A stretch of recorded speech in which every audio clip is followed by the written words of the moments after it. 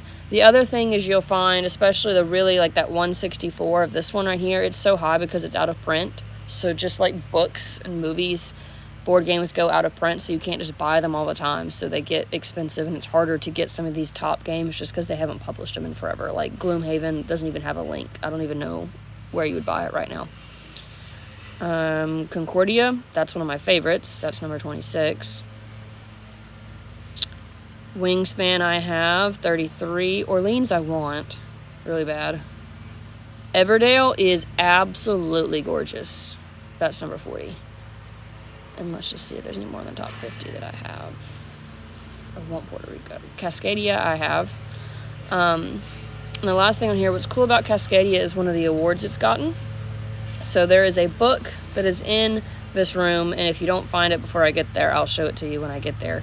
But it is... and this is German, so I'm going to butcher it. Spiel des Jahres. That's not... I was not right, because that was too Spanish sounding. But this game, this is one of the top gaming awards that you can get every year. It has been going on since the early times of board games, and when we talk about the history, we'll talk more about this award. But I do have at least 3 games that have won this award. Cascadia, Ticket to Ride, Azul, and Catan. I have 4 because Catan won it. So, top gaming award was really neat, and so we're going to be able to play some of those as well and see kind of what makes them so special. We're going to be able to talk about these things and stuff. I could go on and pull more games and keep showing you stuff, and that's not the point of this video. The point of this video was to introduce you to Board Game Geek. There's going to be multiple times throughout the sessions where you're going to have time to explore it and use this as a resource, so make sure you use it as a resource because it is super handy and can get you started on literally anything you need to know about any of the games we're playing.